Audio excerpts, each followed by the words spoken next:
Magandang araw sa inyo mga idol at sa mga giliw kong tagapakinig. Nagkita-kita po tayo muli.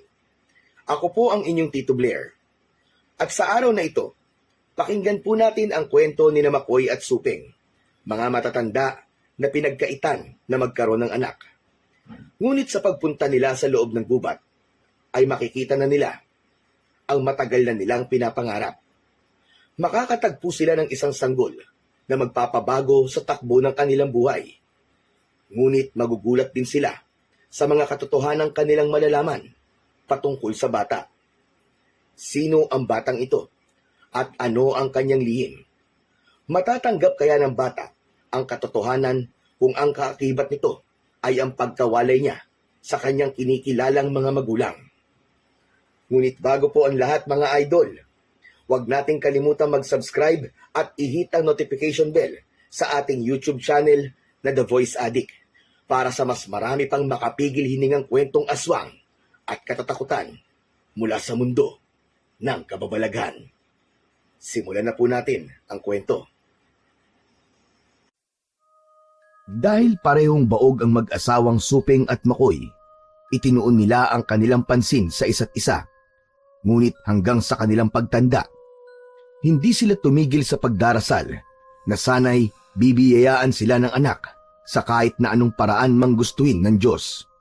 Subalit hanggang sa pagtanda nila, hindi pa rin pinakinggan ng langit ang nag-iisa nilang dalangin. Isang araw, dahil wala na silang panggatong, naisipan nilang pumunta sa gubat para manguha ng mga tuyong sangaroon. Tayo na sa gubat! Kailangan makakuha tayo ng sapat na panggatong. Hindi natin alam kung kailan uulan. Siya nga naman, mas maigi na makarami tayo ng kuha ngayon. Tsak na paglipas ng ilang araw uulan na naman. Ikaw na lamang ang magdala ng dahon ng alahaw na magiging panali natin sa mga makukuha natin. O siya, sige. Ako nang bahala doon. Hintayin mo ako at kukuha lang ako doon sa ilog. Bilisan mo, baka mamaya abutan tayo ng dapit hapon kapag hindi ka makakabalik kagad. Nagmamadaling umalis si Makoy para manguha ng daon ng buri. Pagkabalik niya, hindi na sila nag-aksaya pa ng kanilang oras at minabutan nilang mag-asawa na maglakad patungo sa gubat. Nasa kalagitnaan sila ng kanilang paglalakad nang muling buksan ni Suping ang topiko patungkol sa pagkakaroon nila ng anak. Siguro kung may anak lang tayo, 3 tayo maglalakad sa gubat ngayon. Sayang nga lang, kahit saang simbahan pa tayo mamanata, parang hindi talaga pinapakinggan ang ating dasal. Sadyang ganyan lang talaga ang buhay. Siguro kaya hindi tayo binayaan ng anak dahil sa ating mga nakaraang buhay ay napakarami nating anak. Hindi bali na. Baka talagang ito ang kapalarang ipinagkaloob sa atin. Wala tayong magagawa kung hindi kailangan natin tanggapin ito ng buong buo. Diyos lang ang tanging nakakaalam kung ano ang kapalaran na nararapat para sa atin. Basta, kung pagkakalooban man tayo ng anak, ibibigay ko sa kanya ang buong pagmamahal ko. Kahit na mahirap lang tayo, hindi ko ipaparanas sa kanya ang mga napagdaanan natin. Ako rin, Suping. Pero malay mo, makakita pala tayo ng sanggol sa loob ng gubat. Ang problema nga lang, baka sanggol na may pangil ang ating matagpuan. Ka nga magbiro ng ganyan, Makoy. Baka mamaya ay magkatotoo at hindi na tayo makalabas pa ng gubat. Basta, kung may ipagkakaloob man sa atin ng Diyos, tatanggapin na lang natin at ialay sa Kanya ang buong pagmamahal natin. Dulot ng kanilang pagkikwentuhan habang naglalakad, hindi kagad nila namalayan na nasa tapat na pala sila ng gubat. Bago pa man sila pumasok, pinag-isipan na muna nila kung saan banda sila mangunguha ng panggatong. Akoy, huwag na tayong papasok sa gitna ng bahagi ng gubat Baka mamaya may mga ligaw na hayop pa roon. Diyan na lamang tayo sa bandang gilid para mas madali tayong makakalabas kung sakali. Ikaw ang bahala. Sumunod ka na lang sa likuran ko at ako ang mauuna. Marami naman siguro mga tuyong sangarian. Ibihira lang naman ang mga taong gumagawi rito. Pumasok sina Makoy at Suping sa loob ng gubat. Sinalubong sila ng mga paghuni ng samot-saring ibon at kulisap, bagay na nagpapakalma sa kanilang dalawa. Agad din nilang iginala ang kanilang paningin sa paligid at pareho silang natuwa nang makitang maraming tuyong sangang nagkalat doon. Sige, dyan ka. At pupunta naman ako sa banda roon. Tsak na makakauwi tayo nito kagad. Huwag kang lalayo, Makoy, ha? Baka mamaya sugurin ako rito ng mga ligaw na hayop. Basta, sumigaw ka lang na malakas para malaman ko kung nasa panganib ka. Matapos niyang magwika, nagmadali siyang tumungo sa bahaging itinuro niya sa kanyang asawa. Napangisi siya kagad nang makitang napakaraming nagkalat na tuyong sanga roon. Isinilansan niya yon hanggang sa halos kasing laki na ng drum ang kanyang naipong panggatong, saka itinali ng mahigpit. Ayos ito ah. Kahit na 1 linggo kaming hindi babalik sa gubat, hindi ito mauubos. Tamang-tama talaga ang pagpunta namin dito. Matapos na masiguro ni Makoy ang kanyang pagkakatali ng mga panggatong, tiningnan niya ang kinaroroonan ng kanyang asawa. Nakita niyang abala si Suping, kaya naman hindi na lang niya ito tinawag. Habang nakamasid sa kanyang asawa, sa hindi inaasahan ni Makoy, ay may narinig siyang kaluskos sa hindi kalayuan. Tiningnan niya ang pinanggagalingan nun, ngunit wala naman siyang nakita. Hindi kaya ligaw na hayop yon. Kailangan na namin makauwi. Supeng! Itali mo na mga nakuha mong panggatong at kailangan na natin makauwi. Binuhat ni Makoy ang kanyang naisalansang panggatong, saka nagmadaling naglakad patungo sa kanyang asawa. Hindi pa man siya nakakatatlong hakbang, bigla niyang narinig ang pagsigaw nito. Makoy! Bilisan mo, dali! Bilisan mo! May ipapakita ako sa'yo! Ano ba yon? Teka lang at naririyan na ako. Nako, baka ahas ka na. Dumistansya ka. Kahit na may binubuhat na panggatong, patakbo pa ring lumapit si Makoy sa kanyang asawa. Nakita niyang nakaluhod yun habang may kung anong tinitingnan malapit sa malaking bato. Ibinaba na muna niya sa lupa ang buwat-buwat niyang panggatong, saka patakbong lumapit sa kanyang asawa. Teka, ano ba yan, Supeng? Bakit minamadali mo ko? Akala tuloy kung napano ka na. Pinakinggan na ng langit ang ating dasal, Makoy. Ngayon, may anak na tayo. Salamat sa Diyos. Salamat at tinupad niyo ang bagay na matagal na naming ipinagsasamo. Pagkalapit ni Makoy sa kanyang asawa, nakita niya na ang tinitingnan pala nito ay isang sanggol na lalaki na nakalapag sa mga tuyong dahon. Sa kanilang pagkawari, kakaluwal pa lang ng sanggol. Dahil preska pa ang pinagputulan ng kanyang pusod, nakangiti yun habang nakatitig kay Suping. Napaluhod si Makoy sa tabi ng kanyang asawa at nagsimulang magpalinga-linga. Huwag mo munang hawakan, Suping. Baka mamaya niyan pakanayan ng mga itim na elemento sa paligid. Nakita mo ba kung sino naglapag niyan dito? Malakas ang kutob ko na hindi yan isang basta-bastang bata. Hindi ko nakita kung sino naglapag sa kanya rito. Pero malakas ang aking kutob na pinakinggan na ng Diyos ang matagal na nating idinadalangin. Kung iniwan lang siya ng kanyang mga totoo magulang dito, atin na lang siya. Tingnan mo naman, napakagwapong bata. Yan na nga mismo ang inaalala ko. Paano na lang kung hanapin siya ng mga magulang niya? Darating ang panahon at hahanapin siya o kung hindi naman kaya siya maghahanap sa totoo niyang mga magulang. Tayo na lang. Kung hindi siya kayang panindigan ng kanyang mga magulang, tayo ang tatayong nanay at tatay niya. Natigil ang pag-uusap ng dalawa dahil sa biglaang pag-iyak ng sanggol. Bunsod nito, wala nang nagawa si Suping kung hindi ang kargahin nito, saka ipaghele. Pagkaraan lang ng ilang sandali, natahimik din ang bata at nakatulog. Tignan mo ang amo ng itsura niya. Pumayag ka na kasing maging anak natin ito. Halangan naman pabayaan natin ito rito. Maaatim ba ng konsensya mo kapag kinain ito ng mga mababangis na hayop? Ay nako! Sige na nga! Basta kung may lalapit sa atin at maghahanap sa batang yan, ibigay natin kagad. Mamaya baka kung ano pa ang gawin sa atin ng kanyang mga magulang kung ipipilit natin sa kanila na sa atin ang batang yan. Walang paglagyan ang tuwa ni Suping nung pumayag si Makoy sa kanyang kagustuhan. Nakumbinsi silang walang kukuha sa sanggol at ipinagpalagay nilang sinadyang iwan ito ng kanyang mga magulang. Minabuti nilang umuwi na lang sa kanilang bahay. Karga ni Suping ang sanggol na nooy napapahimbing sa pagtulog. Samantala, buwat naman ni Makoy ang pinagsamang panggatong na nakuha nilang mag-asawa. Habang naglalakad pa uwi, walang paglagyan ng kanilang tuwa ang dalawa. Laking pasasalamat din nila sa Diyos dahil dininig nito ang kanilang mga panalangin. Sa kanilang pag-uwi, minabuti na mag-asawa na magpahinga.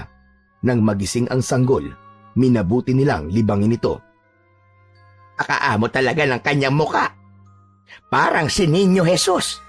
Magmula ngayon, tatawagin kita sa pangalang Niño.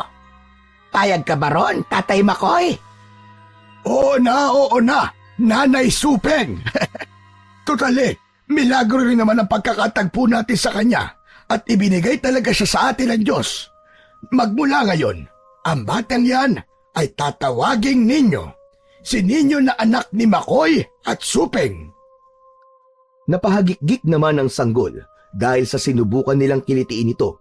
Kinarga yun ni Supeng, saka sinayaw-sayaw na siyang naging rason para mas lalo pang tumawa ito. Alam mo, Makoy, ngayon lang ako nakaramdam ng ganitong kaligayahan sa tanang buhay ko. Kahit hindi man ito nagmula sa aking sinapupunan. Napakasaya ko dahil kahit sa ganitong paraan ay nagkaroon tayo ng anak. Kaya nga kailangan mapalaki natin siya na maayos, na may takot sa Diyos at may pagmamahal sa kapwa. Ayoko matulad siya sa ibang bata na halos labanan na ang kanilang mga magulang. Basta, hanggat nasa atin pa ang batang ito, anak natin siya. Bahala na ang tunay niyang mga magulang kung kukunin nila ito o hindi. Basta anak natin si Ninyo. Kahit naman mawawalay siya sa atin, kung tutuusin anak pa rin natin siya. Hindi man natin siya kadugo, pero sa puso natin at isipan, bunga siya ng ating pagmamahalan. Pero, sino kaya ang nag-iwan sa sanggol na ito doon sa gubat, nga? Wala naman tayong nakitang lumapit sa bahagi na yon kung saan tayo nangunguha ng panggatong. Hindi ko nga rin alam May narinig akong kaluskos kanina, pero napakalabo namang yun na nag-iwan ng bata sa gilid ng bato. Di sana nakita mo yon. Tinuring nilang parang tunay na anak si Ninyo. Hindi nila ito hinayaang magutom at hindi rin sila pumayag na madampian ito ng mga insekto. Halos ang sanggol ang siyang nagbibigay buhay sa munting tahanan ng mag-asawang Makoy at Supeng. Sa paglipas ng mga buwan, mas lalo pang napalapit ang loob nila sa sanggol. Naging salitan sila sa pagbabantay roon tuwing gabi. Tuwing umaga naman, naiiwan sa bahay si Supeng at ang sanggol. Isang umaga, habang nagkakape. Wala ka bang napapansin sa mga nagdaang gabi, ha, Makoy? Wala naman. Bakit ba? Pakiramdam ko kasi, may nagmamatiyag sa atin. May mga naririnig akong pagyabag sa labas ng bahay. Minsan nga parang may sumisilip sa bintana. Ay, sus! Guni-guni mo lang yan. Gising ako kagabi, pero wala naman ako napansing presensya sa labas. Baka nagkataon lang na may mga aso o kung anumang hayop na gumagala na napunta rito sa atin. Hindi ko alam, pero may nauulinigin akong mahinang paghuni ng tiktik. Hindi kaya inaaswang tayo, Makoy? O baka naman ang ating anak? Nako, ewan ko ba? Basta nag-aalala ko at hindi ako mapakali. O sige. Mamayang gabi, magmamatsyag ako sa paligid. Titignan natin kung talaga may umaaligid na aswang sa ating bahay. Huwag kang mag-alala. Hinding-hindi ko papayagan na may mangyaring masama sa inyo ni Ninyo. Maraming salamat, Makoy. Pasensya ka na at natatakot ako para sa ating anak. Alam mo naman na simulat sa puli, duwag na talaga ako. Napaisip si Makoy sa sinabi ng kanyang asawa. Nakaramdam na rin siya ng pagkabahala para sa kanilang anak. Alam din niya na si Ninyo lang ang posibleng rason ng mga aswang para balik-balikan ang kanilang bahay. Dulot ng kanyang nalaman mula sa kanyang asawa, minabuti niyang maghanap ng baging ng makabuhay at isinabit yon sa mga bintana at pintuan ng kanilang bahay. Hinasa niya ang kanyang itak para may panlaban siya kung sakali mang sugurin sila at bulabugin ng aswang. Nang matapos niyang gawin ang paghahanda para sa aswang, napagpasyahan niyang magpahinga muna. Naabutan niyang ipinaghihili ni Suping ang kanilang anak. Oh, umiiyak na naman ba yan? Oo, Makoy. Ewan ko nga ba sa batang ito. Parang palagi na lamang iritable pagdating ng takip silim. Sa tuwing papalapit kasi ang alas 6, parang nag-iinit ang kanyang katawan. Ano kaya kung dali natin siya sa albularyo? Baka malaman natin doon kung sino talaga ang kanyang mga magulang. Albularyo baka mo? Baka mas lalo lang pag-interesa ng bata. Baka hindi lang aswang ang umaligid sa kanya, kundi pati na rin ang mga tao na gustong magkunwari na sila ang tunay na magulang ni Ninyo. Mas maigi na kung tayo na lang ang aalam kung ano talaga ang nangyayari sa kanya. Kung sa bagay, tama ka na Marian, Makoy. Hayaan mo at magtatanong-tanong ako sa mga kaibigan ko patungkol dyan. Pero sa ngayon, ang mahalaga mababantayan natin siya mula sa posibleng pamimiktima ng aswang. O sige. Ikaw ang bahala sa pag-usisa sa mga kaibigan mo at ako naman ang bahalang magbantay tuwing gabi. Kailangan din natin makasiguro, lalo pa't malawak ang kagubatang nasa bandang dulo ng ating nayon. Kinagabihan, pagkatapos nilang maghapunan, gumawa ng siga sa labas ng kanilang bahay si Makoy. Sinigurado niyang magkakaroon ng liwanag ang buong bakuran nila. Alam kasi niyang sa kaparaanan yon, mahihirapang makalapit ang aswang sa kanilang bahay. Nang lumagablab na ang apoy ng siga, minabuti ni Makoy na umikot sa loob at sa labas ng bakuran nila. Siniguro niyang walang aswang na nakapwesto roon na posibleng maging banta para kay Ninyo. Pwede na siguro akong pumasok sa bahay. Tiyak na hindi na makakalapit ang aswang. Ito na lamang ang aking gagawin tuwing gabi para kahit paano ay hindi pag-intirasan ng ibang nilalang ang aming anak. Minabuti ni Makoy na pumasok na sa kanilang bahay. Alam niyang anumang oras, maaapula ang apoy ng siga. Kaya lumalabas siya sa bawat sandali para tingnan yon. Dahil himbing na rin sa pagtulog ang kanyang asawa at anak, hindi na siya gumawa pa ng ingay roon. Bunsod nang hindi siya makatulog, nagpasya siya na maupo na muna sa mahabang bangko na gawa sa kawayan at mapadungaw sa bintana. Naaninag niya ang labas ng kanilang bakuran dahil sa liwanag na nagmumula sa siga.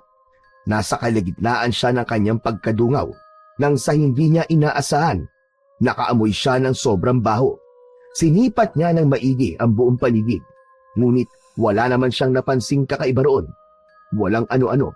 Humagulgol si Ninyo, kaya humakbang si Makoy papalapit sa kuna nito. Kinarga niya ang sanggol saka ipinaghele. Nasa ganoong estado siya nang mapansin niyang may kung anong kumakaluskos sa labas ng kanilang bahay.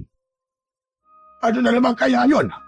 Teka, sisilipin ko nga muna sa bintana ang siga kung meron pang apoy. Pagkalapit niya sa bintana, napailing siya nang makitang malapit ng maapula ang apoy roon. Sinipat niya ang bahagi kung saan nagmumula ang ingay, pero wala siyang nakita. Habang nakadungaw roon, nakakaamoy siya ng samyong malansa at tila dumi ng manok. Sino yan? Kung sino ka man at may masama kang binabalak, umalis ka na! Kapag hindi ako nakapagpigil, lalabas ako riyan at gigilitan kita sa leeg! Gumawa ng kanyang pag-iingay, biglang nagising si Suping. Ano ba nangyayari sa'yo, Makoy? Sino bang kalaban mo at sigaw ka na sigaw riyan? May gumagalaw sa labas. Ikaw na muna ang kumarga dito kay Ninyo at titignan ko sa labas. Baka mamaya aswang na pala yun at pasukin tayo rito. Ang walang hiya. Paniguradong yan din na napapansin kong kumakalos ko sa labas noong nakaraang gabi. Akin na nga muna ang anak natin. Mag-iingat ka sa labas, Makoy, ha? Dala ang kanyang itak Lumabas si Makoy sa kanilang bahay. Umikot siya sa kanilang bakuran. Nilapitan niya ang bahagi kung saan niya naaninag ang nilalang na gumagalaw. Habang papalapit siya roon, inihanda na niya ang kanyang itak. Lumalakas din ang kabog ng kanyang dibdib sapagkat hindi niya alam kung ano ang nilalang na pwede niyang masumpungan. Magpakita ka sa akin kung sino ka man! Huwag kang maging duwag! Ang lakas ng loob mong magmatsyag dito sa amin! Ano ang pakay mo? Nagsimula na maglakad si Makoy para hanapin ang naaninag niyang nilalang. Subalit natigilan siya noong makakita siya ng isang lalaki na nakatayo habang nakatalikod sa kanya. Subalit nang mapansin yun ang presensya ni Makoy, dahan-dahan itong lumingon sa kanya. Ator! Na nakababata akong kapatid! Ikaw ba yan?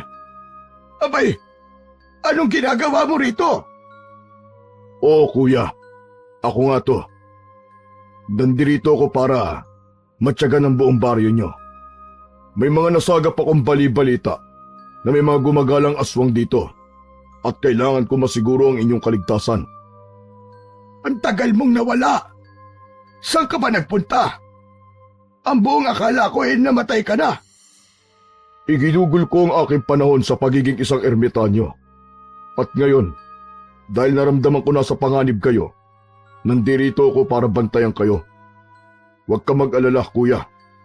Hindi ako magpapakita sa mga tao rito. Gusto ko lang naman siguro ang kaligtasan nyo. Kahit na labis na nangungulila si Makoy sa kanyang kapatid, alam niyang hindi sila pwede mag-usap ng matagal. Nagpaalam sa kanya si Sator, ang kapatid niyang mas piniling maging ermitanyo. Huwag kang mag-alala, kuya. Nasa paligid lang ako palagi. At anumang oras, tawagin mo lang ang pangalan ko. Tsak na darating ako. Salamat, Sator. Basta, bukas ang bahay namin para sa iyo, kapatid ko. Kung nais mo manatili rito, walang problema sa akin. Kuya, darating ang panahon at magkakasama rin tayo. Hanggang sa muli, kuya. Nagpaalam kay Makoy si Sator at hawak ang pangako ng kanyang nakababatang kapatid. Muli siyang bumalik sa loob ng kanilang bahay. Magmula ng gabing yun, napansin niyang wala nang bumibisitang aswang o kahit na anong nilalang sa kanila. Sa paglipas ng mga taon, naging isang masigla at mabait na bata si Ninyo. Tumutulong siya kina Supeng at Makoy sa mga gawain. At kahit na nasa edad 7 taong gulang pa lamang ang bata, nagagawa niya ng buhatin ang mga mabibigat na bagay at kaya na rin niyang mag-araro. Madalas din siyang nakikita ng kanyang mga magulang na tumatambay at nagmumuni-muni sa ilalim ng mga punong kahoy. Isang gabi, nagkwentuhan sila habang sila'y naglalatag ng kanilang banig. Nakong bata ka! Huwag ka na nga tumatambay sa malalaking puno ng talisay. Baka mamaya maengkanto ka riyan at hindi na makauwi dito sa atin. Si Itay naman huwag po kayong mag-alala. Wala pong mangyayaring masama sa akin. Mas gusto ko lang po kasi na napapalapit po ako sa kalikasan. Pakiramdam ko po, parang mas nagiging masigla po ako. Ay nakong bata ka, palagi ka mag-iingat ha. Tumatanda na kami ng tatay mo at darating ang panahon na hindi ka na namin magagabayan. Opo, Inay. O siya, sige na. Matulog na tayo at nang maaga tayo magising bukas. Mag-aararo pa tayo sa umaga at mangunguha naman ng panggatong kinahapunan. Natulog na silang tatlo ng magkakatabi. Kinabukasan, pagkatapos nilang mag-agahan, pumunta na sa bukid sina Makoy at Ninyo. Hila ni Makoy ang alaga nilang kalabaw na ginagamit nila sa pag-aararo. Samantalang nakasakay naman sa likuran ng hayop si Ninyo. Habang binabaybay nila ang daanan patungo sa kanilang bukirin, may napansin si Ninyo sa hindi kalayuan. Itay! Mukhang may kung anong nakahandusay sa hindi kalayuan Parang may kung anong umatake ron. Tingnan muna natin. Ano ka bo? Sa banda? Sandali lang at ako na lalapit doon. Hawakan mo na lang itong tali ng ating alaga at huwag kang aalis dyan kahit anong mangyari. Nilapitan ni Makoy ang bahaging itinuro ng kanyang anak. Hindi naman mapakali si Ninyo. at minabuti niyang sundan ang kanyang ama. Pagkalapit nila roon, pareho silang nagulat nang makita nila ang isang taong wala ng buhay at nakahandusay sa damuhan. Kinilabutan silang pareho sapagkat nakita nilang wakwak ang tiyan nito at wala ng mga lamang loob. Tayo na anak, huwag na natin pansinin yan. Bahala na ang iba makakakita riyan kung ano ang kanilang gagawin dyan. Hala, bakit po itay? Ano ba nangyari dyan? Sino po yan at sino ang gumawa sa kanya niyan? Hindi ko alam. Halika na anak. Baka tanghalian tayo at hindi na natin matatapos ang ating gawain sa bukid. Huwag mo nang pansinin yan at kalimutan mo na lamang. Hindi natin alam kung ano nangyari dyan at wala rin tayo nakita. Sige po. Tayo na at nang makauwi na tayo kagad. Umalis silang dalawa roon. Mabilis silang tumungo sa kanilang bukirin at sinimulan na nila ang kanilang trabaho. Subalit kahit na naging abala na si Ninyo sa kanyang ginagawa, hindi niya maiwasan na maalala ang nakita niya sa damuhan. Kinilabutan siya roon at napaisip na nasa panganib sila. Alam kong hindi pa rin nawawala sa isipan mo na laking nakita natin. Pero wala kang dapat na ipangamba. Walang mangyayari sa atin hanggat matibay ang ating paniniwala sa Poong May Kapal. Ang iniisip ko lang po, baka kung anong ligaw na hayop ang gumawa nun at baka hindi lang tayo ang nasa panganib. Siguro po, nasa peligro na rin ng iba pa nating mga kanayon. Ano pong dapat nating gawin, itay? Wala tayong dapat na gawin kung hindi ang manatili na lang sa loob ng ating bahay tuwing gabi. Hindi ko alam kung ano ang gumawa nun, pero malakas ang kutob ko na ang umatake at ng biktima sa lalaking yon ay isang aswang. Aswang? Ano po ang aswang? Palagay ko, nakakatakot po ang kanyang itsura. Ay nako bata ka, sa ako na lang ipapaliwanag. Basta ang kailangan nating gawin, isara nating maigi ang mga bintana at pintuan para hindi tayo mapasok ng aswang. Opo. O sige na, tapusin na muna natin ito at nang makauwi na tayo. Ipinagpatuloy nilang dalawa ang kanilang gawain hanggang sa tuluyan nilang makatapos. Noon din, umuwi sila ng kanilang bahay para makapagpananghalian at makapagpahinga. Bandang 3:00 ng hapon nang maisipan nilang magtungo sa gubat para manguha ng mga panggatong. Dala ang kanika nilang itak at panali na dahon ng buri. Dumiretso na sina Makoy at Ninyo sa loob ng gubat. Ngunit dahil wala na ganong tuyong sanga roon, nagpasya sila na tumungo sa pusod ng gubat. Natuwa naman silang dalawa nung makita nilang may mga tuyong sanga roon. Itinuon nila ang kanilang pansin sa pangunguha at pagsalansan ng mga panggatong. Nawili na si Ninyo sa pangunguha at hindi niya namalayan na nakalayo na pala siya sa kanyang ama. Naku, nasan ba si tatay? Mukhang napalayo na yata ako sa kanya. Itay! Itay!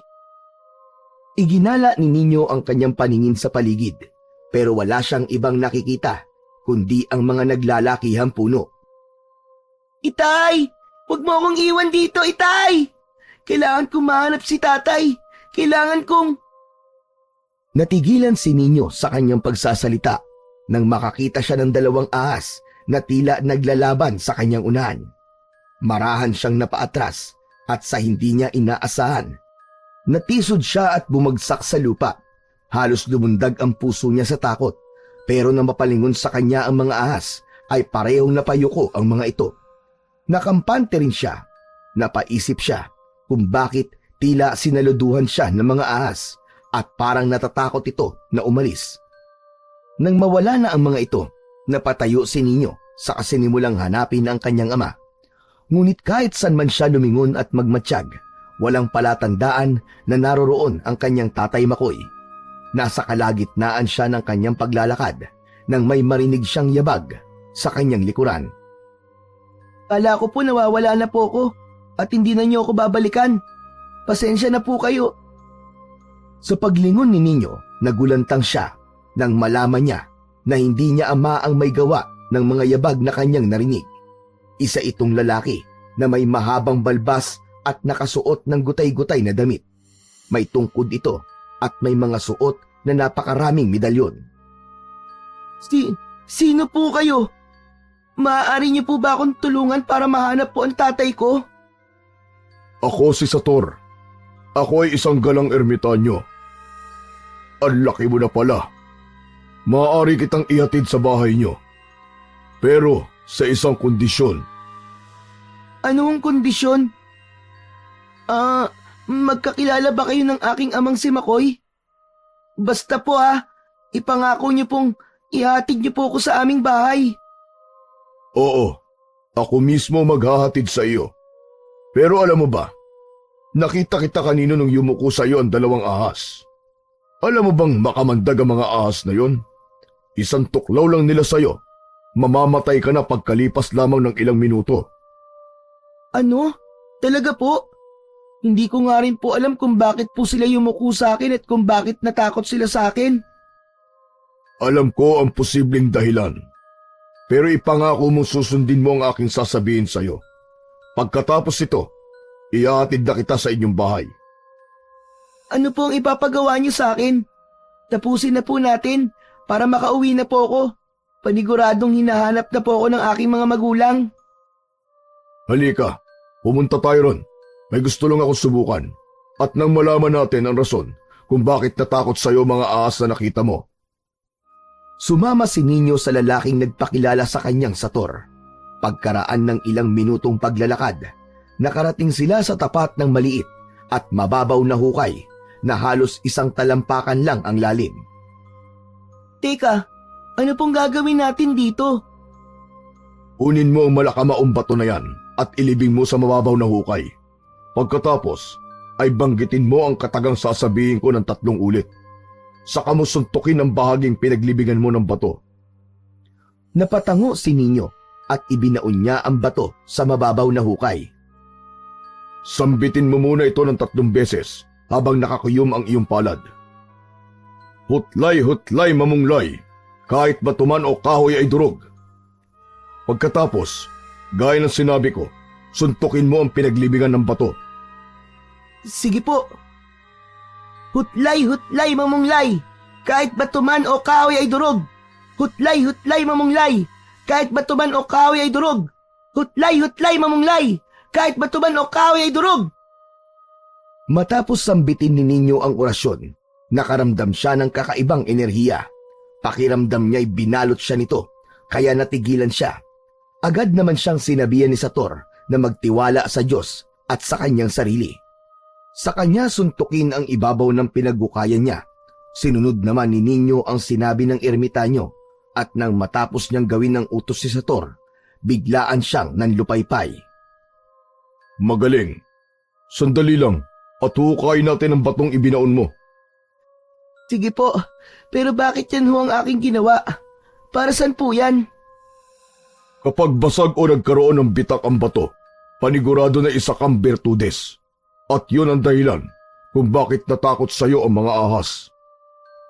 Hinukay ni Sator ang inilibing na bato at pareho silang namangha nang makita nilang durog yun. Hala! Paano po nangyari yun? Napakahina lang naman po ng suntok ko Nagawa mong durugin ng bato dahil isa kang bertudes. Ipinanganak kang nakakapagpagana ng orasyon kahit na hindi mo pa ito debosyonan. Bibihira lang ang kagaya mo, kaya ingatan mo ang iyong sarili na huwag magawi sa kasamaan. Ikaw ang magiging pinakamatinding kalaban o pinakamalakas na kakampi ng mga masasama. Teka po, hindi ko po naiintindihan Ano po bang ibig niyong sabihin? Wala naman po akong mga kalaban. Napakabata ko pa po para isipin po ang mga kaguluhan. Huwag kang magbadali, iho. Darating ang araw at maiintindihan mo rin ang aking sinabi. Ikaw lang din ang makakasagot ng tanong mong yan sa tamang panahon. Habang nasa ganoong sitwasyon sila, napansin nilang naging mabilis ang pagdilim ng paligid. Nagpalinga-linga rin ng ermitanyo na parang may napapansing kakaiba roon. Halika na at ihahatid na kita. Delikado tayo rito. Hindi ko kagad na malayan na may nakamasid sa atin. Nakamasid? Sino po? Mga aswang. Paniguradong aasamin nilang makuha ka. Kahit na anong mangyari, wag na wag kang sasama sa kanila. papatayin ka lang nila. Minabuti ni Sator na kargahin si Ninyo sa kanyang likuran. Nang masigurado niyang hindi mauhulog ang bata, nagmadali siyang umalis sa kanilang kinaroroonan. Kumapit ka lang na maigi. Mas bibilisan ko pa ang aking pagtakbo para hindi tayo maabutan ng mga aswang na yon. Sige po, kakapit po ako na maigi. Hala, teka po, may humahabol sa atin na may nagbabagang mga mata. Malapit niya na po tayo maabutan. Basta kumapit ka lang. Hanggang kasama mo ko. Walang masamang mangyayari sa'yo. Mas lalo pang binilisan ni Sator ang kanyang pagtakbo, ngunit natigilan siya nang may makita siyang mga aswang na nakaabang sa kanila. Nagbabaga ang mga mata nito at nakahandang sumugod sa kanila. Anong kailangan niyo sa amin? Pabayaan niyo kami. Lubayan niyo ang bata para makauwi siya ng ligtas. Ako na lang ang harapin niyo. Ano po ang gagawin natin? Paniguradong may masama silang binabalak sa atin. Baka mapano po ako, panigurado po, hahanapin po ako ng aking mga magulang. Tibayan mo lang ang loob mo at magdasal ka para makaligtas tayo. Mga nasa 10 aswang ang nakapaligid sa atin ngayon at wala tayong magagawa kundi ang harapin sila. Simulan mo na magdasal at ako nang bahalang kumalaban sa kanila. Taimtim na nagdasal si Ninyo para sa kanilang kaligtasan. Nanatili siya sa likuran ni Sator na naghahanda na para depensahan ng bata laban sa mga aswang. Napaangil naman ang mga nilalang na nakapaligid sa kanila habang nakatitig sa kanila ng mabalasik. Hindi ako papayag na makuha niyo ang batang ito. Alam kong pakikinabangan lang ninyo ang pagiging bertudis niya para mapalawak pa ninyo ang inyong kapangyarihan. Nang makita ni Sator na papasugod sa kanya ang aswang, napatakbo na rin siya para salubungin ito. Itinaas niya ang kanyang tungkod at nang makalapit na ang nilalang, buong lakas niya itong hinambalos. Tumilapon ang aswang. Pagkakita ng iba pa niyang kasama, sabay-sabay silang sumugod kay Sator. Para maprotektahan naman ang batang Bertudes, ibinigay nito ang kanyang tungkod at sinabihang usalin ang nag-iisang katagang nakaukit doon. Nang mapasakamay ni Ninyo ang tungkod ng ermitanyo, binalot siya ng kakaibang enerhiya. Nawala ang takot na kanyang nararamdaman at napalitan yon ng tapang at lakas ng loob. Banggitin mo sa isip mo ang salita at ihambalos mo sa mga aswang na lalapit sa iyo. Basta, tandaan mo na ang itak mo. Gagamitin mo lang yan kapag nasa desperadong sitwasyon na tayo. Sige po. Dumikit ka lang sa akin. Kailangan matalo natin ang mga aswang na ito para makauwi ka na sa inyo ng ligtas. Pagkakita ni Ninyo na papalapit sa kanya ang isang aswang, hindi na siya nag-alangan pa. Inusal niya ang nakaukit na kataga sa tungkod at buong lakas na pinalo ang kalaban. Namilipit yun sa sakit, kaya muli niya itong hinambalos. Nakita ni Sator ang ginawa ni Ninyo, kaya pinaalalahanan niya ito. Mag-ingat ka. Huwag kang magdadalawang isip na patayin ng mga aswang na ito. Kapag sila naman ang nagkaroon ng pagkakataon, paniguradong papatayin ka din nila. Tayo!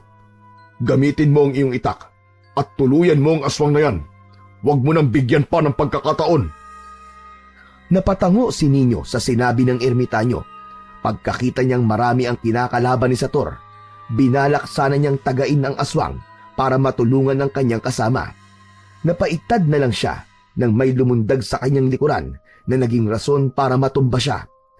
Nabitiwan ni Ninyo ang kanyang itak at maging ang tungkod ng ermitanyo. Mabilis siyang nilapitan ng aswang at pinaibabawan. Nang pambuno silang dalawa, pero nahirapan na ang aswang na kalabanin siya. Hindi ako magpapatalo sa'yo. Hindi ako papayag na hindi ako makakauwi. Hinahanap na ako ng aking mga magulang. Loko-loko kang aswang ka. Buong lakas na itinulak ni Ninyo ang aswang. Pagkaatras ng aswang, napatayo siya. Saka dinampot niya ang tungkod ni Sator.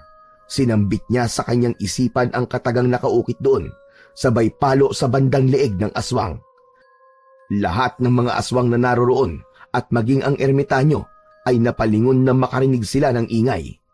Napako sa kanyang kinatatayuan si Ninyo. Napanganga siya dahil sa isang malakas na pagpalo niya sa ulo ng aswang. Napugutan yon ng ulo. Yan nga. O ano ngayon? Kilalanin niyo kung sino kinakalaban niyo. kung ayaw nyo matulad kayo sa kauri nyo. Gusto ko na pong umuwi. Hinahanap na po ako ng aking mga magulang. Pauwiin niyo na po ako. Dinampot ni Nino ang kanyang itak at nagsimulang maglakad papalapit kay Sator. Nagsiatrasa naman ang mga aswang sa takot na baka pati sila ay patayin ni Nino. Ngayon, alam na ninyong lahat ang potensyal ng batang ito. Siguradong wala ni isa sa inyo mangangas na kalabanin siya. At sa oras na malaman kong kinakanti nyo ito, titiyakin kong papatayin ko ang buong angkan nyo. Ito na po ang tungkod niyo. Iatid niyo na po ako sa bahay. Hinahanap na po ako ng aking mga magulang at panigurado nag-aalala na po sila sa akin. Narinig nyo ang bata? Hayaan nyo siya makauwi. Walang haharang sa amin. Dahil ang kung sino man ang pipigil sa amin, mamamatay. Natakot ang mga aswang sa banta ni Sator at mas pinili nila na pabayaan silang dalawa ni Nino. Isa-isa silang umalis sa harapan ng dalawa at nang wala na ang mga aswang, nagpatuloy sila Nino at Sator sa kanilang paglalakad hanggang sa matanaw na nila ang bahay ni Suping at Makoy. Kahit na dito niyo na lang po ako iatid, hindi na po ako natatakot. Ang pinag-aalala ko lang po, baka na bahala si nanay at tatay. Hindi. Hayaan mo akong iatid ka hanggang sa bahay nyo. Ako mismo magpapaliwanag sa ama mo kung ano nangyari para maunawaan ka niya. Pero, Wala nang pero-pero. Pumayag ka na para makasigurado tayo sa iyong kaligtasan. Walang nagawa si Nino kung hindi ang pumayag. Pagkarating nila sa tapat ng kanilang bakuran, agad na tumawag ang bata. Nagpaligsahan naman sina Suping at Makoy sa pagbaba para salubungin siya. Ay nako! Ano nangyari sa'yo at bakit ngayon ka lang umuwi? Hanap ng hanap ang ama mo sa'yo, pero hindi ka niya nakita. Ang buong akala namin ay napano ka na anak. Mabuti na lang at nakauwi ka rito ng ligtas. Sabi, sino ba naghatid sa'yo? Bago pa man makapagsalita si Nino, napatitig na si Makoy sa kanyang kasama. Sa unong pagtitig ay hindi niya nakilala ang kasama ng anak niya. Pero makaraan ng ilang minuto, napagtanto niya kung sino yon. Ikaw ba yan, Sator? At tagal nating hindi nagkita. Hindi ko man lang nalaman na naririto ka lang pala sa ating bayan. Ang buong akala ko, nasa ibang lugar ka at nung ka nananatili. Oo, Kuya Makoy, ako nga ito. At kagaya ng aking sinabi ng huling pagkikita natin, sinubaybayan ko kayo. Kaya nga kahit hindi ko man ito nakilala ng lubos ang batang to, alam ko rin ninyo ang kanyang pangalan. Oh, ninyo ang kanyang pangalan. Ang bilis nga ng panahon at halos magwawalong taon na siya. O ba narinig ko, Makoy? Kapatid mo siya. Oo, mahal kong asawa. Siya ang aking nakababatang kapatid na si Sator. Nagkahiwalay lang kami dahil mas pinili niya maging isang ermitanyo. Abay kung gayon, hindi ka basta-basta tao. Pero, paanong pala nakita itong anak namin at naihatid mo dito? Ano ba nangyari? Magsasalita sana si Nino, pero sinenyasan siya ni Sator na manahimik. Sinunod naman niya ito at mas piniling yumakap sa kanyang ina. Mahabang kwento eh. Nakita ko siyang umiiyak sa loob ng gubat, kaya minabuti kong iuwi siya rito. Abay teka, bakit may bahid kayo ng dugo? Ah, ito ba? Wala ito kuya. Mantsa lang ito mula sa nahulog na bunga na hindi ko matukoy na puno. Mantsa ba ka mo? Eh bakit ang lansa? Magsabi ka nga ng totoo sa akin, Sator. Ano ba talaga nangyari sa inyo? Hindi yan mantya, Makoy. Amuyin mo ang damit ng ating anak. Amoy dugo. Nako ninyo, kung saan-saan ka sumusuot. Ano na lang kung napahamak ka? O sige, Kuya Makoy. Sasabihin ko na ang totoo. Pero pwede bang pumasok na muna tayo sa bahay nyo? Pagod din kasi ang anak nyo eh. Pumasok silang apat sa bahay ni Makoy. Pagdating nila roon, hindi na naglihim pa si Sator. Sinabi niya ang lahat-lahat ng nangyari na naging rason para mapatulala ang mag-asawa. Kuya, isang bertudes si ninyo at kailangan mapangalagaan niyo siya. Kung hindi nga siguro ako dumating, baka tinangay na siya ng mga aswang Hindi basta-basta ang anak nyo at yak na hahabulin siya ng mga aswang. Diyos ko po, ano bang mas maigi naming gawin? Kaya siguro kahit nung bata pa yan marami nang umaaligid sa bakuran namin.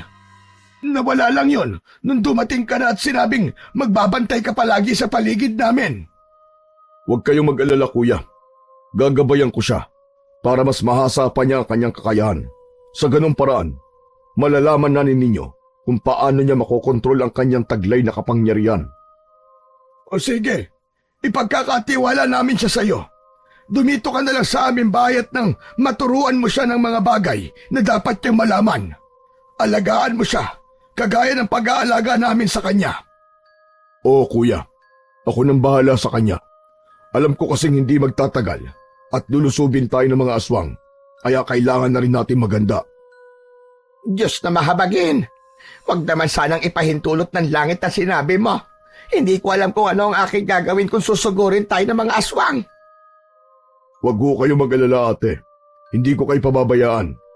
Marahil sa pagdating ng panahon na yan, malakas na si Ninyo at kayang-kaya niya kayong pangalagaan. Sana nga. Pero nag-aalala pa rin ako para sa anak namin. Baka hindi niya kayanin ang mga pagsasanay na gagawin niyo.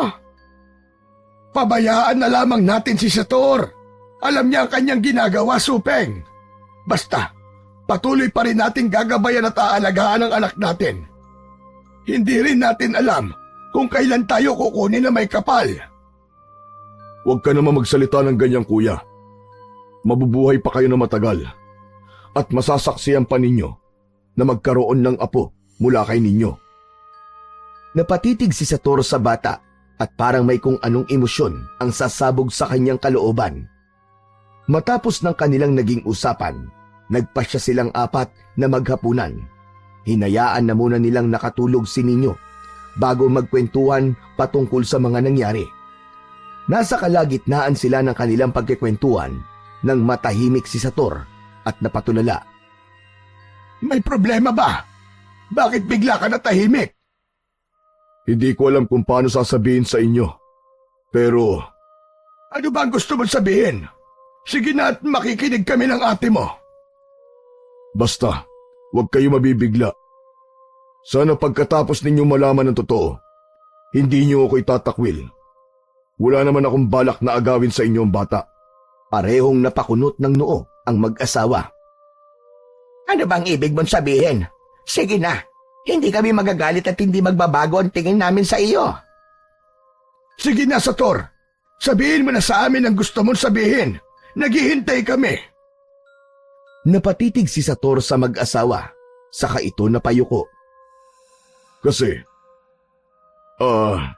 Kasi nung pumunta kayo dito sa gubat dati, nakita kong lungkot sa inyong mga mata. Naisip ko na marahil dahil yun sa kawalan nyo ng anak. Kaya nung gabing pinatay ng mga aswang ang aking minamahal, wala akong nagawa, kundi itakas ang sanggol. Alam kong tutugisin siya ng mga aswang. Dahil ang kanyang ina ay siyang anak ng pinuno ng mga aswang. At nang makita ko kayo, naisip kong sa inyo na lang ipagkaloob ang sanggol para mabantayan ko rin siya at mas nakakasiguro ko na mamahalin niyo siya. Kung gayon, ikaw ang taong ama ni Ninyo. Bakit ka pa bumalik dito? Balak mo bang bawiin ang anak mo? Aba, hindi namin siya ibibigay sa'yo. Maghunos dili ka, Suping. Ang nais lang ni Sator ay ang mapangalagaan natin ng tama ang bata. Pero dahil sa kalagayan ni Ninyo, kailangan natin ang gabay ni Sator dahil siya lang ang nakakaalam ng patungkol sa mga ganoong bagay. Tama ka, kuya. Wala akong balak na bawiin sa inyo si Ninyo. Nakikita ko lang na masaya siya sa piling nyo at masaya rin ako doon. Ang akin lamang, huwag niyo akong pagbawalan na lumapit sa bata. Sa paraang yun, mas mauhubog ko siya at magagabayan sa tamang landas ng espiritual. Pero magagawa ko lang yun kapag wala na mga aswang na nagiging banta sa kanya at sa ating lahat, mga aswang na kadugurin mismo ni Ninyo. Sige, pumapayag na ako. Pero dapat hindi malaman ng bata ang totoo. Masyado pang maaga para sa kanya ang katotohanan. Sige ate, sa ngayon, Ang kailangan lang nating gawin, magabayan siya at maprotektahan laban sa mga aswang. Pagkatapos ng kanilang naging usapan, nagpasya silang magpahinga na muna. Kinabukasan, nung magising si Ninyo, nagtaka siya kung bakit wala na roon ang ermitanyo. Nung makita naman niyang nagkakape sa labas ng kanilang bahay ang kanyang mga magulang, naglakad siya papalapit sa mga yon. Itay? Inay? Bakit wala na po si Tiyo Sator? Umalis po ba siya? Gising ka na pala, anak. Oo, kanino nung magising ako, nagpaalam siya aalis na raw. Biglaan kasing nag-iba ang kanyang plano, pero babalik din naman daw siya. May pinapabigay nga pala siya sa'yo. Inabot ni Makoy ang tungkod ni Sator na sinadya nitong iwan para sa bata. Ito ang tungkod niya. Talaga bang ibinigay niya to sa akin? Kung alam niyo lang kung gaano kalakas ito. Napangiti na lang ang mag-asawa nang makita ang tuwa sa mga mata ng bata. Naupo na rin sa tabi nila si Ninyo at nagsimula na magkwento si Makoy patungkol sa kabataan nila ng kanyang kapatid. Magiliw namang nakinig si Ninyo sa kanyang ama at sa pakiramdam niya, mas lalo pang sumigla ang kanyang katawan. Dumaan ang mga araw at linggo pero hindi pa rin bumabalik si Sator. Naging panay na ang pagdungaw ni Ninyo sa bintana para abangan yon. Subalit magmula nung hindi na nagpakita sa kanila si Sator, madalas na nakakaramdam ng kakaibang init sa katawan si Ninyo. Hindi niya alam kung ano ang dahilan nun, pero sa bawat araw na dumadaan, kinakabahan siya. Isang gabi, habang himbing sa pagtulog ang kanyang mga magulang, biglaang naalimpungatan si Ninyo. May naririnig siyang mga sunod-sunod na pagkaluskos sa labas, kaya naisipan niyang dumungaw sa bintana. Natsyempo ring kabilugan nun ng buwan, dahilan para hindi na siya mahirapan sa pagsipat sa paligid. Nasa kalagitnaan siya ng kanyang pagdungaw sa labas nang may nakita siyang mga nagbabagang mga mata na nakapwesto sa tapat ng kanilang bahay. Agad niyang naisip na posibleng aswang ang mga yon, kaya kinuha niya ang tungkod na ibinigay sa kanya ni Sator. Walang ano-ano, may narinig siyang pamilyar na boses sa labas. Si Tiyo Sator yun ah! Bumalik na siya! Ninyo, bumaba ka rito at may ibibigay ako sa'yo. Madali ka. Nakaramdam ng pananabik si Ninyo. Walang pagdadalawang isip siyang bumaba sa kanilang bahay. Dala ang tungkod ng ermitanyo. Nang naroon na siya, iginala niya ang kanyang paningin sa paligid. Nagtaka siya dahil sa biglaang pagkawala ng mga mapupulang mga mata. Narito ako sa labas ng bakuran nyo. Halika rito. Sige po, Tiyo Sator! Papunta na po ako dyan! Nagmadaling lumabas si Ninyo. Nang naroon na siya, iginala niya ulit ang kanyang paningin sa paligid. Subalit wala roon ang presensya ng kanyang Tiyo Sator. Akmang tatawagin na sana niya ito nang biglaang lumundag sa kanyang harapan ang 10 aswang. Umalibot ang mga yon sa kanya habang panay ang pag-angil. Alam ni Ninyo na nasa peligro siya, kaya inihanda niya ang kanyang hawak na tungkod. Nasaan si Tiyo Sator? Niloloko ba niyo ako? Natigilan si Ninyo sa kanyang pagsasalita at napabaling ang kanyang atensyon sa kanilang bahay. Bigla kasi siyang nakarinig ng malakas na kalabog at sinundan yun ng pagsigaw ng kanyang mga magulang habang tinatawag ang kanyang pangalan. Ninais sana ng batang Bertudes na bumalik sa loob ng kanilang tahanan, ngunit umatake sa kanya ang isang aswang na naroon.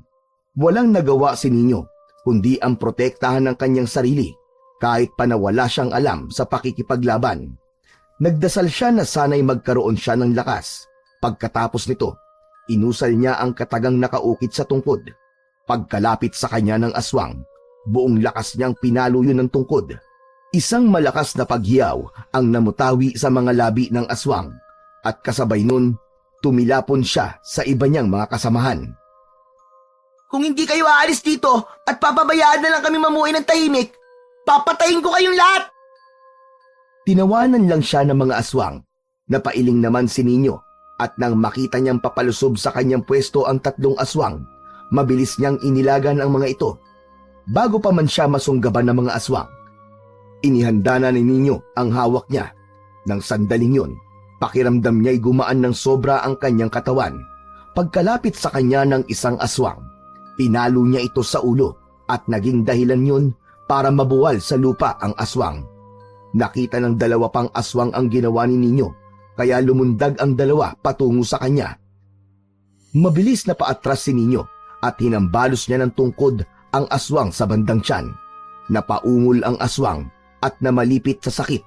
Bunsod nito, buong lakas siyang pinalo ni Nino sa likod na siyang naging dahilan para tuluyan siyang mapadapa sa lupa. Sinunggaban naman siya ng isa pang aswang at binalak na kagatin. Ngunit bago pa man nito magawa ang kanyang nais, itinarak na ni Nino ang tungkod sa bunganga ng aswang. Agad din niyang hinugot yon, pero bago pa man may kung anong gawin ng aswang, itinarak niya sa bandang dibdib ang tungkod. Susugod na rin sana ang iba pang aswang kay Nino, pero may sumigaw sa kanila na naging dahilan para isa-isa silang umalis para tumakas. Sina nanay at tatay, baka kung ano na nangyari sa kanila. Nagmadali siyang pumasok sa kanilang bahay, ngunit pagpasok niya, wala na roon ang kanyang mga magulang. Ang naabutan ni Nino ay ang wasak nilang bubungan at dingding. Napahagulgul siya at napalupasay sa sahig. Hindi niya alam kung saan hahanapin ang kanyang mga magulang. Ginusto niyang sundan ang mga aswang, pero hindi niya alam kung ano ang kanyang madadatnan sa kuta ng mga yon. Habang humahagulgul, nakarinig siya ng pagyabag na papaakyat sa kanilang bahay. Pagkatitig ni Nino sa pintuan, nakita niyang si Sator yun. Ano nangyari rito? Bakit po sa kandingding at bubong nyo? Nasaan ang mga magulang mo? Tinangay po sila ng mga aswang. Hindi ko po alam kung anong pinaplano ng mga yon. Basta-basta na lang po silang sumugod dito at nang harapin ko po sila, pinasok nila ang bahay namin saka dinukot sina nanay at tatay. Mga demonyo talaga sila. Malamang, gusto nilang pumunta tayo sa kuta nila para magamit kanila. Ikaw ang magiging susi para mas lumakas ang kapangyarihan ng bagong pinuno nila at siyak na gagawin nila ang lahat. Makuha ka lamang. Ano na po ang gagawin natin, Tiyo Sator? Baka patayin po sila ng mga aswang. Huwag kang mag-alala. Dumito ka lang at susundan ko ang mga aswang. Alam ko kung saan sila nagkukuta. Ililigtas ko ang iyong mga magulang. Ayoko pong maiwan dito. Sasama po ako sa inyo. Gusto ko pong tumulong. Kanina nga po, hinarap ko mag-isa ang mga aswang at parang may kung anong enerhiyang bumalot sa katawan ko. Hindi man lang po ako natakot sa kanila. Napakadelikado para sa isang bata na kagaya mo. Kahit na isa kang Bertudes, bata ka lang at hindi pa sapat ang kakayahan mo para matalo mo ang mga aswang na yon.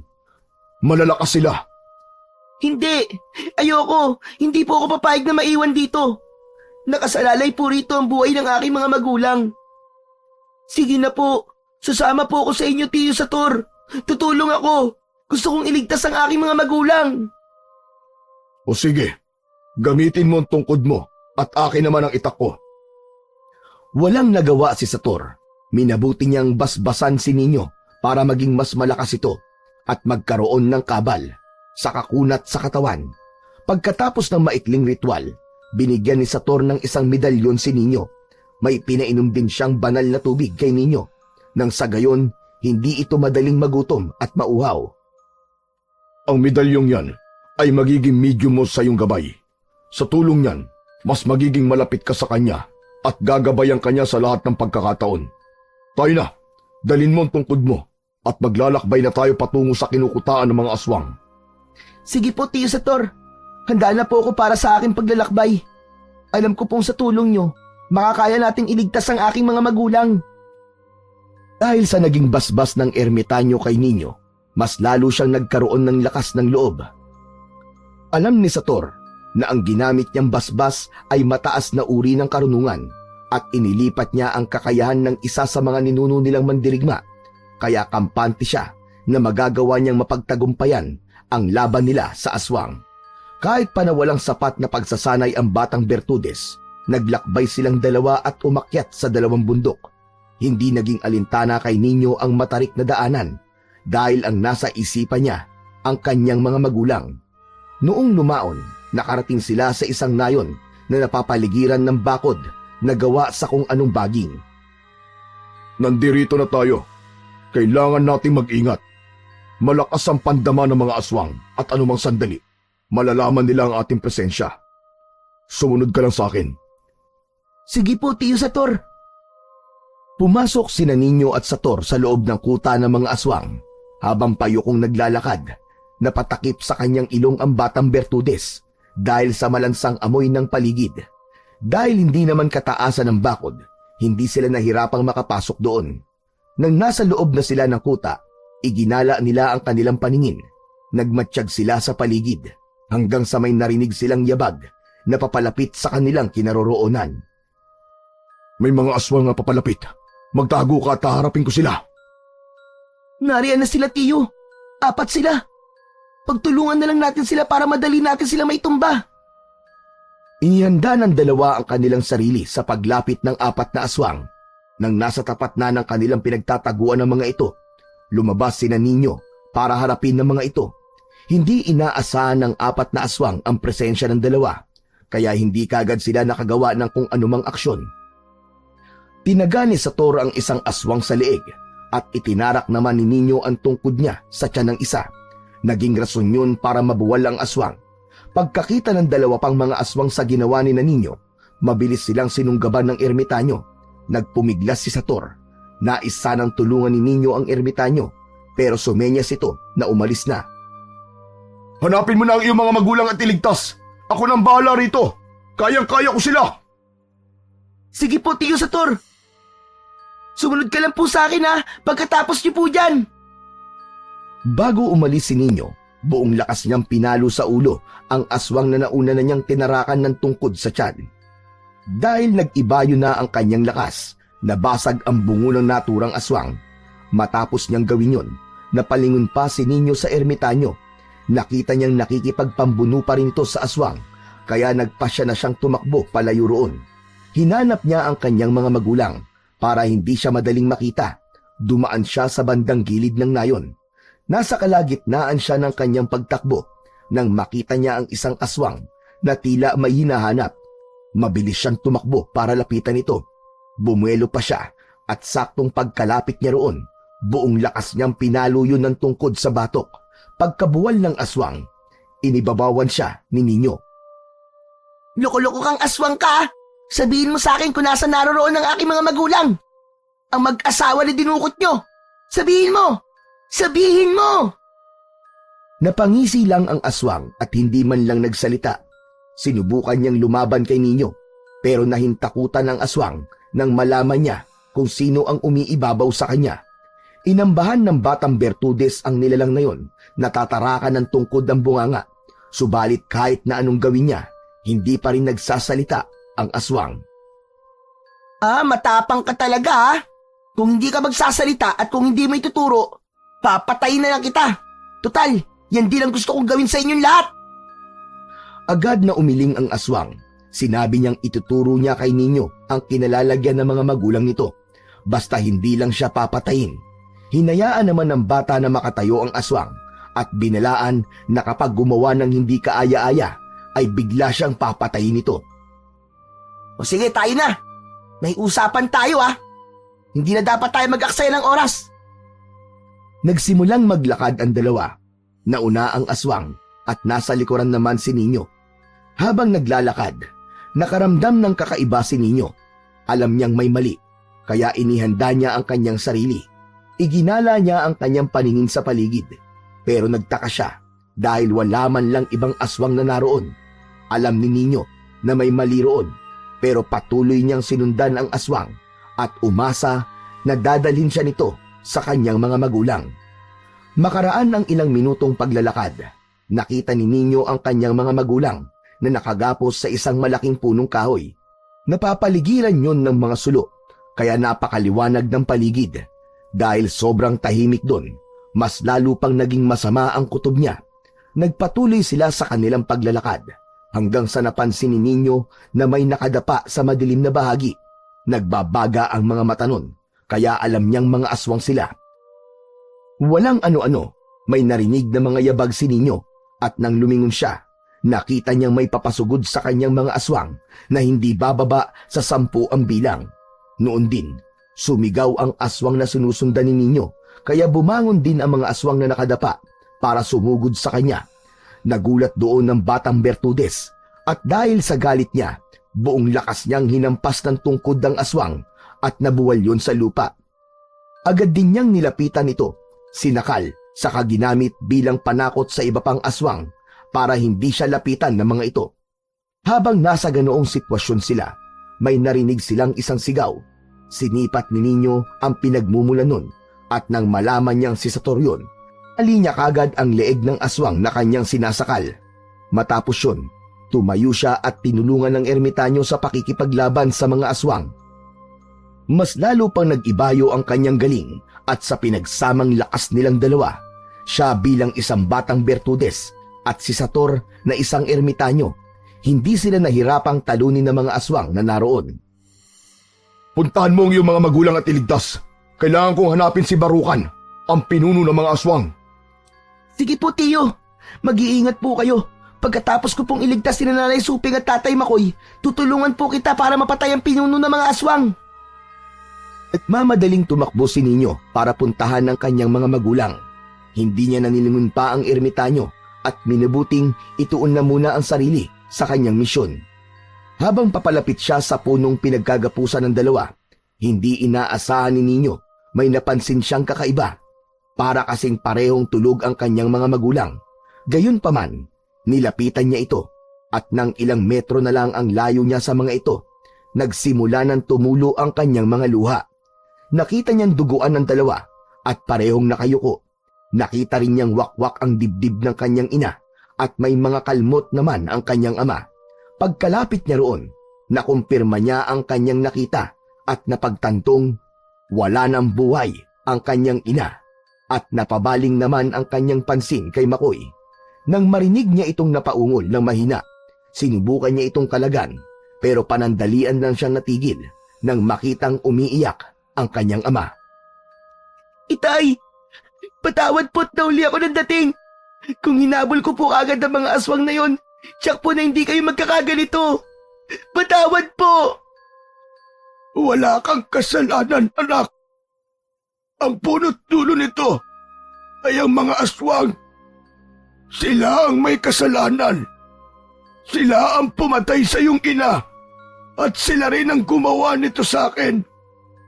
Alam kong hindi na ako magtatagal at sasama na ako sa iyong ina. Kaya bago ang lahat, may gusto akong sabihin sa iyo. Ano po yun, Itay? Ang tiyo sa turbo. Ang tiyo! Opo, kasama ko po siya. Tinulungan niya po ako para iligtas kayo. Ang tiyo sa turbo, ang totoo mong ama. Ang iyong ina ay isang aswang na pinatay ng kanyang kalahi. At ngayon, tiyuhin mo ang namumuno sa kanila. Pilisan mo at tulungan mo ang totoo mong tatay. Ilang segundong napatulala si Nino. Dahil sa kanyang nalaman, naghalo-halo ang kanyang emosyon at hindi niya alam kung paano niya paniniwalaan ang kanyang Tatay Makoy. Nung magawa na niyang kalagan ang kanyang ama, biglaan siyang napaiyak nang mawari ang wala na itong buhay. Halos hindi siya makapaniwala sa mga nangyari. Subalit tumatak sa kanyang isipan na kailangan niyang patayin ang pinuno ng mga ito. Dahil doon, kinalagan na rin niya ang kanyang Nanay Suping saka itinabi sa Tatay Makoy niya. Matapos niyang gawin yon, nagmadali siyang umalis para hanapin ang ermitanyong si Sator na siyang tunay niyang tatay. Hinalughog niya ang buong kuta ng mga aswang, ngunit labis ang kanyang pagtataka nang hindi niya nakita ito. Minabuti niyang sumigaw para tawagin si Sator hanggang sa may naaninag siyang naglalakad sa medyo madilim na bahagi. Sino yan? Magsalita ka! Ako ito, Sator. Tumakas ka na rito. Baka hindi mo siya kayanin. Iligtas mo na lang ang iyong sarili at magpakalayo-layo. Opo ba ang sinabi ni Tatay Makoy? Ikaw ang totoong ama ko? At tiyuhin ko ang pinuno ng mga aswang? Hindi sumagot si Sator sa naging tanong ni Nino. Naging mabilis ang paglalakad nito palapit sa batang Bertudes at nang nasa tapat na ni Nino si Sator, biglaan itong bumagsak. Wala na rin ang mga medalyon at mutya na ikinikwintas nito. Napatiim ng bagang si Nino nang makita niyang puno ng sugat ang totoo niyang ama at may kagat pa sa leeg. Tumakas ka na. Iligtas mo ang iyong sarili. Hindi na mahalaga ang katotohanan. Ang importante ay makaligtas ka. Iligtas mo ang sarili mo. Dahil kahit ako ngang isang ermitanyo at napakaraming gamit, ay natalo niya. Sagutin niyo po muna ako. Totoo ba ang sinabi ni Tatay Makoy? Napaiyak na si Sator at sinubukang haplusin ang pisngi nito. Oo, anak. Anak kita.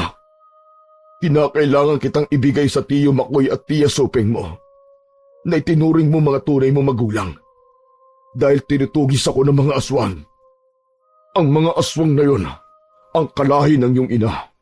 Pero nang malaman ng lolo mo na nagkakaibigan kami, ipinatugis niya ako.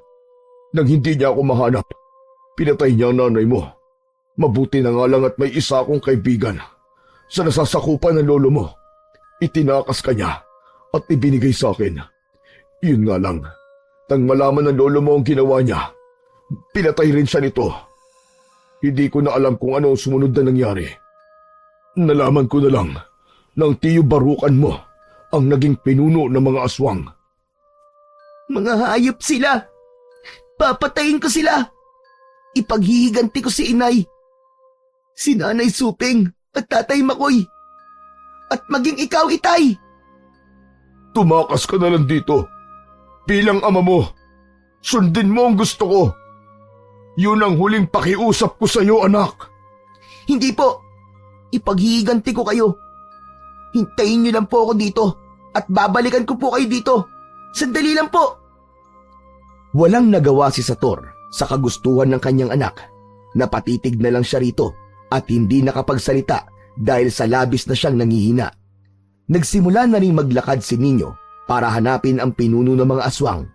Subalit ng mga ilang metro na ang kanyang layo sa kanyang ermitanyong ama, nakarinig siya ng malakas na pag-ungol. Agad siyang napalingon doon at nakita niya ang isang mabalahibong nilalang na may nagbabagang mga mata. Nakatayo ito habang pilit niyang inaalalayan sa pagtayo si Sator. Sino ka? Bitiwan mo ang ama ko! Demonyo! Ako ang kalabanin mo! Ikaw na pala ang aking pamangkin. Ano ba ang pangalan mo? Alam mo bang matagal na kitang pinasusubaybayan? Ngayon nandirito ka na. Handa ka na ba na isalid sa akin ang likas mong kapangyarihan? Hindi kita tsuhin, hayop ka! Wala akong tsuhing demonyo! Bitiwan mo ang aking ama at ako ang harapin mo! Sige na anak, tumakas ka na. Bago pa mahuli ang lahat, huwag mo na akong intindihin. Tumahimik ka, mahinang ermitanyo! Ikaw ang mahina!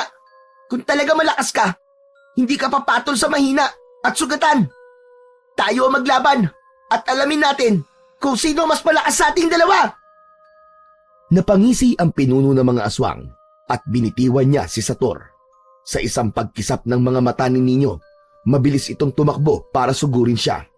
Iniangat naman ng batang Bertudes ang tungkod na hawak niya sa ere at kasabay nun, nagdasal siya ng taimtim. Naalala niya ang sinabi ng kanyang tunay na ama na kaya niyang magpagana ng mga orasyon sa anumang lengguwahe. Kaya yun ang kanyang ginawa. Saktong pagkalapit ng aswang, buong lakas niyang pinalo yun sa ulo. Hindi naman inaakala ni Barukan ang lakas ni Nino, kaya biglaan siyang napalupasay sa lupa. Muli pa sanang papaluin ni Nino ang pinuno ng mga aswang, pero sa isang pagkisap ng kanyang mga mata, nawala ito. Iginala niya ang kanyang paningin hanggang sa may naramdaman siyang enerhiya sa kanyang likuran. Bunsod nito, gumulong siya sa lupa para ilagan yon. Nang lingunin niya yon, napagtanto niyang ang pinuno yun ng mga aswang. Ilang beses pa silang nagsagupaan at ilang beses ding tumilapon si Barukan. Gayunpaman, hindi ito sumuko sa pag-atake kay Nino. Si Nino naman, hindi rin natinag sa pinuno ng mga aswang. Maliban sa lakas niya bilang isang Bertudes, humuhugot din siya ng lakas sa kanyang tatay Sator, Tatay Makoy at Nanay Supeng. Ang hina mo pala eh! Inaakala ko pa naman na malakas ka dahil hindi hamak na mas bata ako kaysa sa'yo. Sige pa! Sumugod ka pa at nang malaman natin kung hanggang saan ang kaya mo. Dali! Sugod! Napaangil ang aswang at nanggalaiti kay Ninyo. Nang makita naman ng batang Bertudes na balak ni Baruka na sumugod sa kanya, inihanda niya ang kanyang sarili. Ilang sandali pa, nang makita ni Ninyo na papasugod sa kanya ang aswang, buong bilis niyang itinarak sa lupa ang kanyang tungkod. Umusal din siya ng dasal sa kanyang isipan. Malaki ang naging tiwala niya sa kanyang sarili na kaya niyang talunin ang pinuno ng mga aswang. Saktong paglapit ni Barukan sa kanya, mabilis niyang ipinihit ang kanyang katawan. Buong lakas niyang pinalo sa dibdib ang aswang, kaya saglit itong natigilan. Pagkakita ni Ninyo, bumelo siya at inusal niya ang nakaukit na kataga sa tungkod. Pinalo niya sa leeg ang aswang at naging dahilan yon para mapasuka ito ng dugo. Sinubukan pang tumayo ng pinuno ng aswang para labanan si Ninyo, pero bago pa man siya makatayo, hinambalos na siya ni Ninyo sa kanyang tuhod. Napaluhod ang pinuno ng mga aswang at nang akmang dadapa na sana siya sa lupa, isinalampak ng batang Bertudes ang dulo ng tungkod sa bunganga ng pinuno ng mga aswang. Hayop ka! Yan ang nararapat sa'yo! Walang puwang sa mundong ito mga kagaya mo! Ngayon, magiging payapa na ang kaluluwa ni Nanay Suping at Tatay Makoy! Sinubukan pang agawin ng aswang ang tungkod ni Ninyo, pero bago pa man niya magawa yon, puwersahang itinarak ng bata ang tungkod sa lalamunan ni Barukan. Tumagos yun sa kanyang batok, at agad ding nabuwal ang pinuno ng mga aswang. Hinugot na lamang ni Ninyo ang kanyang tungkod at pinagmasdan ang pinuno ng mga aswang. Hindi niya napigilan ang kanyang luha dahil sa mga nangyari. Nung masiguro niyang wala ng buhay ang pinuno ng mga aswang, nagpasya siyang tumakbo para puntahan ang kanyang ama. Saktong pagkalapit niya roon, napansin niyang hindi na gumagalaw si Sator. Dahil dito, labis siyang nag-alala. Itay! Itay! Tumilat ka! Itay! Huwag mo akong iwan! Hindi pa tayo nagkakasama na matagal, hindi ba? Tatay Sator! Tatay Sator! Anak, Tay, huwag ka mamamatay! Huwag mo akong iiwan gaya ng ginawa ni Nanay Suping at Tatay Makoy! Masyado pa akong bata para iwan mo! pang hindi ko na kaya, anak.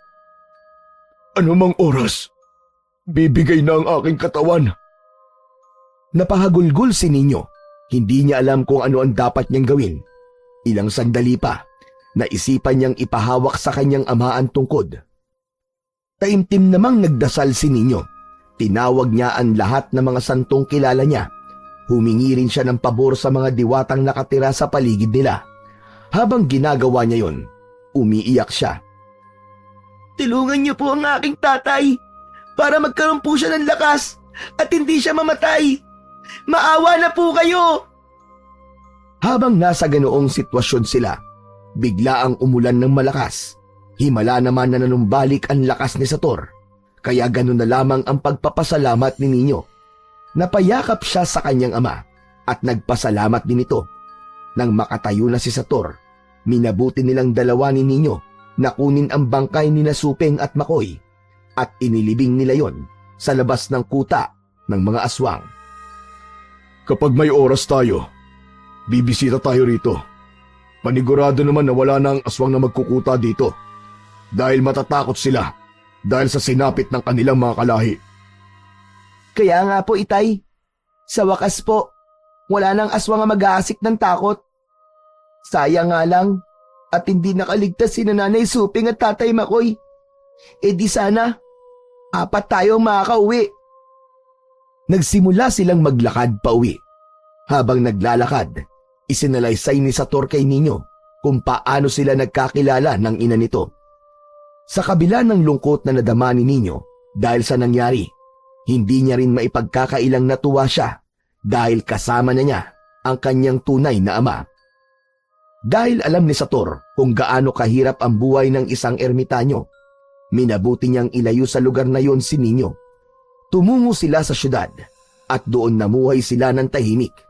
Hindi naman kinalimutan ni Ninyo ang kanyang pagiging Bertudes Sa katunayan nga, natuto siyang manggamot ng mga may sakit sa espiritual at dahil alam ng mga nilalang na namiminsala sa mga tao na isa siyang bertudes, agad silang umaatras at sumusunod sa kanyang kagustuhan. Isang gabi, habang nakahiga na at nagpapaantok, biglang napahugot ng kanyang hininga si Sator na nooy matanda na. Nag-aalala naman si Ninyo sa kanya, kaya inusisa niya ito. Ayos lang ba kayo, Itay? Ano po nararamdaman niyo? Ang inay mo. Nakikita ko ang inay mo. Niyayaya na niya ako. Nakikita ko rin ang kapatid ko. Kuya Makoy! Kuya! Napaiyak na lamang si Ninyo ng mga panahong yun. Alam niyang maging ang pinakamalakas na ermitanyo o bertudes ay kailanman hindi makakatakas sa kamatayan. Tinanggap niya sa kanyang sarili ang kamatayan ng kanyang ama. Inilibing niya ito sa likod ng kanilang bahay at araw-araw, bago at pagkatapos niya manggamot, ay binibisita niya ito at pinapasalamatan. Alam niyang kahit sa ganoong paraan lang ay matutuwa rin ang kanyang ama at kahit na hindi niya nabisita pang muli ang puntod ng Nanay Suping at Tatay Makoy niya, alam ni Ninyo na natutuwa ang mga ito dahil sa ginagawa niyang pagtulong sa mga nangangailangan.